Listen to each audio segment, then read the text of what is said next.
क्या होता है बिस्तर पर बैठकर भोजन करने से? आइए जान लेते हैं भगवान श्री कृष्ण क्या कहते हैं। नमस्कार दोस्तों, आपका स्वागत है। दोस्तों, इस संसार के प्रत्येक प्राणी को अन्न की आवश्यकता होती है। अन्न से ही उसे ऊर्जा प्राप्त होती है। हर पशु के लिए अलग अलग प्रकार के अन्न की आवश्यकता होती है।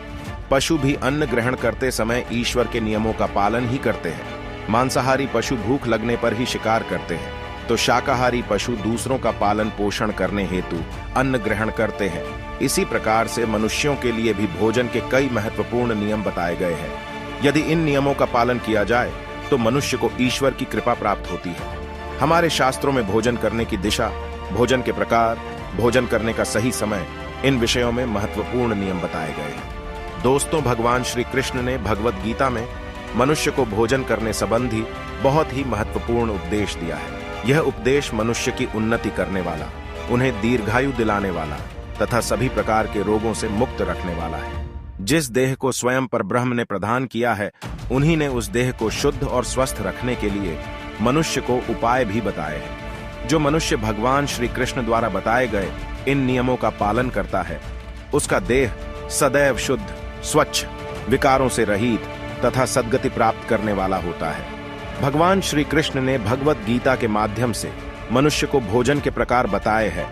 किस प्रकार के भोजन से मनुष्य की प्रवृत्ति क्रोधी, क्रूर और राक्षसी बनती है, और किस प्रकार का भोजन करने से मनुष्य सदाचारी, विनम्र और दूसरों के मन पर विजय प्राप्त करने वाला बन जाता है। मनुष्य जिस प्रकार का भोजन करता है, उसे उसी प्रकार का देह और विचार भी प्राप्त होते हैं। अतः धन की देवी मां लक्ष्मी की प्राप्ति के लिए भी मनुष्य को उचित भोजन सामग्री का ही चुनाव करना चाहिए। मनुष्य चाहे गरीब हो या धनवान हो, वह चाहे राज्य महल में रहता हो या वन में, उसे अपने देह की तृप्ति के लिए भोजन अवश्य ही करना चाहिए। परंतु इंद्रियों की लालसा में इतना भी उन्मत्त नहीं हो जाना चाहिए कि वह तामसिक एवं राजसिक आहार का सेवन करके क्रोधी, क्रूर तथा निष्ठुर बन जाए। तामसिक भोजन करने वाला मनुष्य अपनी मान मर्यादा, संस्कार एवं अपने शील को भी नष्ट कर लेता है और दुष्कर्म का मार्ग पकड़ लेता है। राजसिक भोजन करने वाला क्रोधी, आलसी तथा हिंसक बन जाता है। किंतु जो मनुष्य ईश्वर का नाम लेकर सात्विक भोजन का आहार लेता है, वह देह से तो शुद्ध होता है, साथ ही उसका मन भी पवित्र और सुंदर हो जाता है। ऐसे देह में ईश्वर सदैव ही निवास करते हैं। आइए जान लेते हैं भगवान श्री कृष्ण क्या कहते हैं। श्री कृष्ण गीता में कहते हैं, देहधारी मनुष्यों की प्रवृत्ति 3 प्रकार की होती है, सतोगुणी, रजोगुणी तथा तमोगुणी। वह उसी अनुसार अपना भोजन चुनता है। मनुष्य अपने इंद्रियों को वश में नहीं कर पाता, इसी कारण वह भोजन के स्वाद का आनंद भी लेता है। जो मनुष्य अपने इंद्रियों पर विजय पा लेता है, उसके लिए भोजन का स्वाद मायने नहीं रखता। वह तो केवल अपने देह को ऊर्जा प्रदान करने के लिए ही भोजन ग्रहण करता है। परंतु जिस मनुष्य के इंद्रिय उसके वश में नहीं रहते, वह स्वाद के लालच में तरह तरह के व्यंजनों को खाने की इच्छा रखता है। ऐसा मनुष्य स्वादिष्ट अन्न स्वयं ही ग्रहण करता है और दूसरों में नहीं बांटता। उससे बढ़कर क्रूर कौन होगा। श्री कृष्ण के अनुसार जो भोजन सात्विक हो, वह सद्गुणी मनुष्यों को प्रिय होता है। ऐसा भोजन आयु बढ़ाने वाला, जीवन को शुद्ध करने वाला तथा बल, स्वास्थ्य, बुद्धि और ऐश्वर्य देने वाला होता है। इसमें गौ का दूध सबसे उत्तम माना गया है। उसके पश्चात धरती की गोद में उगाया हुआ अनाज और रसयुक्त फल भी सात्विक भोजन की श्रेणी में ही आते हैं। इसके पश्चात आता है रजोगुणी भोजन, जो भोजन अत्यंत तिक्त, खट्टा, नमकीन, चटपटा, शुष्क एवं जलन निर्माण करने वाला होता है। वह भोजन रजोगुणी व्यक्तियों को प्रिय होता है। ऐसा भोजन रोग, दुख तथा शोक निर्माण करने वाला होता है।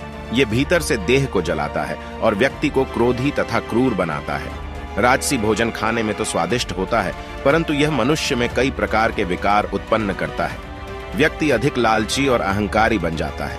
और तीसरा भोजन है तामसी। तामसी भोजन अर्थात अशुद्ध, बासी, दुर्गंध युक्त होता है। खाने के 3 घंटे पूर्व बना भोजन, जो ईश्वर को बिना प्रसाद चढ़ाए ही ग्रहण किया जाता है, वह तामसी ही होता है। मांसाहार भी तामसिक भोजन में भी आता है। ऐसा भोजन राक्षसी प्रवृत्ति के मनुष्य के लिए अत्यंत प्रिय होता है। जो स्त्री देवी देवताओं की पूजा करती है उसे तो कदापि तामसिक आहार ग्रहण नहीं करना चाहिए।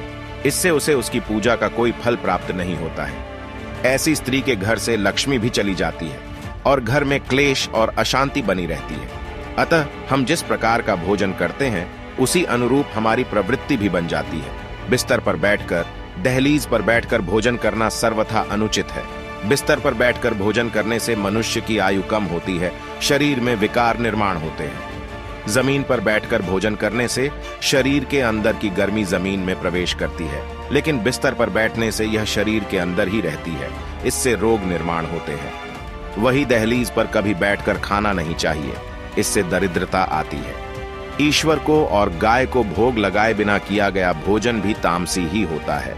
यह मनुष्य को अधोगति की ओर ले जाता है। दूसरों के मुंह से छीनकर खाया हुआ भोजन अथवा दूसरों को भूखा रखकर स्वयं छिपकर खाया हुआ भोजन दुख, दरिद्री और बर्बादी ही लेकर आता है। भोजन को सदैव ही बांटकर खाना चाहिए।